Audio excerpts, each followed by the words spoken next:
போன வீடியோவில் ஐஏஎம்னா என்ன அப்படின்னு சொல்லி ஒரு தியரிட்டிக்கல் நாலேஜ் பார்த்தோம். இந்த வீடியோவில் ரியல் டைமாக ஒரு ஐஏஎம் யூசர் எப்படி கிரியேட் பண்ணுறது, அப்படி கிரியேட் பண்ண ஐஏஎம் யூசரை எப்படி ஆக்சஸ் பண்ணுறது அப்படின்னு சொல்லி ஸ்டெப் பை ஸ்டெப்பாக பார்க்கலாம். ஐஏஎம்மை பொறுத்த வரைக்கும் யூசர் குரூப்பு, யூசர் பாலிசி, இந்த மூணு ரொம்ப முக்கியம். சரிங்களா? இப்போ நான் நோட் பேடை ஓப்பன் பண்ணுறேன். இந்த நோட் பேடை ஓப்பன் பண்ணி எப்படி ஒரு ஐஏஎம் யூசர் கிரியேட் பண்ணுறது அப்படின்னு சொல்லி ஒரு சின்ன டெமோ மாதிரி உங்களுக்கு ஐடியா கொடுக்குறேன். முதல்ல மெக்கானிக்கல்னு ஒரு குரூப் இருக்கிறாங்க. அதில் ஒரு 50 ஸ்டூடெண்ட் இருக்கிறாங்க. அந்த 50 ஸ்டூடெண்ட்டில் முதல்ல கிருபாசன் அப்படிங்கிற ஸ்டூடெண்ட்டுக்கு மட்டும் நான் என்ன பண்ண போகிறோம்னா ஒரு ஐஏஎம் யூசர் கிரியேட் பண்ண போகிறேன். அப்படி கிரியேட் பண்ண யூசருக்கு S3 பக்கெட்டுக்கு மட்டும்தான் ஆக்சஸ் கொடுக்கணும். சரிங்களா? மற்ற எந்த சர்வீசஸ்க்கும் ஆக்சஸ் இருக்கக்கூடாது. EC2, SQS, RDS இந்த மாதிரி எதுக்கும் ஆக்சஸ் இருக்கக்கூடாது. S3க்கு மட்டும் இருக்கிற மாதிரி நான் ஒரு ஐடியாவில் ஒரு யூசர் கிரியேட் பண்ணணும். இப்போ நான் என்ன பண்ணுறேன்னா யூசர் குரூப்பை கிரியேட் பண்ணுறேன். கிரியேட் யூசர் குரூப் அப்படிங்கிற ஒரு பட்டன் நீங்கள் பார்க்குறீங்க பார்த்தீங்களா? அந்த பட்டனை கிளிக் பண்ணிக்கிறேன். கிரியேட் யூசர் குரூப்பில் என்ன கொடுக்குறேன்னா மெக்கானிக்கல் குரூப்புக்கு தான் என்ன பண்ண போகிறேன், நான் ஒரு குரூப்பு கிரியேட் பண்ண போகிறேன். மெக்கானிக்கல்னு நேம் வச்சுக்கிறேன். இதில் நீங்கள் என்ன பார்த்தீங்கன்னா கீழே ஸ்க்ரோல் டவுன் பண்ணி இது பாலிசி ஃபுல்லாகவே காட்டும். சரிங்களா? பாலிசி என்னென்னா அமேசான் S3 ஃபுல் ஆக்சஸ் அப்படிங்கிற ஒரு பாலிசி டிஃபால்ட்டாக AWS கொடுக்குறாங்க. அந்த பாலிசியை நான் என்ன பண்ணிக்கிறேன், செலக்ட் பண்ணிக்கிறேன். நம்மளுடைய ஓன் பாலிசி கிரியேட் பண்ணலாம். இப்போ இந்த பாலிசியை செலக்ட் பண்ணி கிரியேட் குரூப்னு கொடுக்குறேன். இப்போ நான் இதை செலக்ட் பண்ணும்போது குரூப்பும் கிரியேட் ஆகிடுச்சு. அதுக்கு ஈக்குவலண்ட்டான பாலிசி என்ன ஆயிரும், அசைன் ஆயிரும். ஸோ மெக்கானிக்கல் குரூப்பில் உள்ள எல்லாருமே S3 பக்கெட்டில் உள்ள ரிசோர்ஸை மட்டும்தான் ஆக்சஸ் பண்ண முடியும். இப்போ நம்ம யூசர் கிரியேட் பண்ண போகிறோம். கிருபாசன் அப்படிங்கிற யூசர் ஆப்ஷனை செலக்ட் பண்ணுறேன். இப்போ கொஞ்சம் லோட் ஆகுது. இப்போ என்னென்னா ஆட் யூசர் நேம் கேட்குது. கிருபாசன் அப்படிங்கிற யூசர் நேம் கொடுத்துக்கிறேன். சரிங்களா? இது AWS கன்சோலில் பாஸ்வேர்டு வச்சு லாகின் பண்ணுற மாதிரி ஒரு ஆப்ஷன் இருக்குது. நான் அதை எனேபிள் பண்ணிவிட்டு கீழே பை டிஃபால்ட்டாக ஒரு பாலிசி, அதாவது ஐஏஎம் யூசர் சேஞ்ச் பாஸ்வேர்டை எனேபிள் பண்ணி விட்டுக்கிறேன். சரிங்களா? அது எனேபிள் பண்ணிவிட்டு நெக்ஸ்ட்டு என்ன கேட்குதுன்னா எந்த குரூப்பில் ஆட் பண்ணணும்.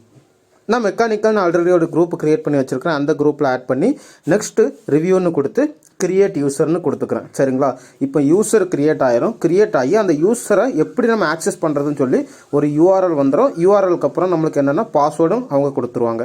இதை வச்சு தான் நம்ம ஆக்சஸ் பண்ணணும். புதுசாக கிரியேட் பண்ண யூசருக்கான URL காப்பி பண்ணி ஃபயர்ஃபாக்ஸ் ப்ரௌசரில் போடுறேன். நம்மளுக்கு யூசர் நேம் பாஸ்வேர்டு என்னன்னு சொல்லி கேட்கும். சரிங்களா? இப்போ யூசர் நேம் கிருபாசன் என்ட்ரு பண்ணிக்கிறேன். பாஸ்வேர்டு அவங்க ஆட்டோமேட்டிக்காக ஜென்ரேட் ஆன ஒரு பாஸ்வேர்டை கொடுப்பாங்க. அந்த பாஸ்வேர்டை நீங்கள் காப்பி பண்ணி இதில் பேஸ்ட் பண்ணிக்கோங்க. பேஸ்ட் பண்ணிவிட்டு ஃபஸ்ட்டு டைம் லாகின் பண்ணும்போது பாஸ்வேர்டை ரீசெட் பண்ண சொல்லி கேட்கும். சரிங்களா? இப்போ நான் சைன்இன்னு கொடுக்குறேன். கொடுத்ததுக்கப்புறம் நீங்கள் வெயிட் பண்ணுங்கள்.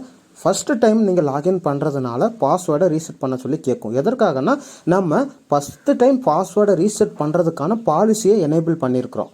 அதனால தான் கேட்குது. இப்போ நான் பாஸ்வேர்டை ரீசெட் பண்ணிக்கிறேன். பாஸ்வேர்டை ரீசெட் பண்ணிவிட்டு நான் கன்சோலுக்குள்ளே லாகின் பண்ணிட்டேன். இப்போ என்னென்னா இந்த யூசருக்கு S3 பக்கெட் மட்டும்தான் ஆக்சஸ் இருக்கும். ஆனால் நான் ஃபார் செக்கிங்காக EC2 இன்ஸ்டன்ஸ்க்கு ஆக்சஸ் இருக்கா அப்படின்னு சொல்லி பார்க்குறேன். EC2 இன்ஸ்டன்ஸை ஓப்பன் பண்ணுறேன். லோட் ஆகுது. சரிங்களா? கொஞ்சம் வெயிட் பண்ணுவோம். ஸ்க்ரீனில் பார்த்தீங்கன்னா எல்லாமே API எரர்னு சொல்லி நம்மளுக்கு எரர் த்ரோ பண்ணுது. அப்படின்னா என்னென்னா நம்மளுக்கு EC2 இன்ஸ்டன்ஸுக்கு ஆக்சஸ் இல்லைன்னு அர்த்தம். நான் இப்போ S3 பக்கெட்டை ஓப்பன் பண்ணுறேன். ஏன்னா S3 பக்கெட்டுக்கான பாலிசியை மட்டும்தான் நம்ம அலோவ் பண்ணியிருக்கிறோம். S3 பக்கெட்டை ஓப்பன் பண்ணுறேன். அப்படி ஓப்பன் பண்ணும்போது கண்டிப்பாக நம்மளால் என்ன பண்ணணும், அந்த S3 பக்கெட்டில் உள்ள எல்லா ரிசோர்ஸையும் பார்க்க முடியணும். சரிங்களா? ஓப்பன் பண்ணுறேன். S3 இப்போ ஓப்பன் ஆகிடுச்சு. ரைட் சைடில் நம்மளுக்கு கிரியேட் பக்கெட் அப்படிங்கிற ஆப்ஷனுமே என்ன ஆகுது, எனேபிள்லே இருக்குது. நான் எந்த ரிசோர்ஸுமே இந்த S3 பக்கெட்டுக்குள்ளே வைக்கலை. அதனால் எனக்கு எந்த பக்கெட்டுமே லிஸ்ட் ஆகலை. ஒருவேளை பக்கெட் வச்சுருந்தோம்னா இப்போ லிஸ்ட் ஆகிருந்திருக்கும். சரிங்களா? இப்போ நம்ம என்ன பண்ண போகிறோம்னா ரூட் அக்கௌண்ட்டுக்குள்ளே போயிட்டு என்னுடைய பாலிசியை ரிமூவ் பண்ண போகிறேன். சரிங்களா? மெக்கானிக்கல் அப்படிங்கிற குரூப் இப்போ உங்களுக்கு ரூட் அக்கௌண்ட்டில் ஸ்க்ரீனில் காட்டுது. அந்த மெக்கானிக்கல் குரூப்பை கிளிக் பண்ணிக்கிறேன்.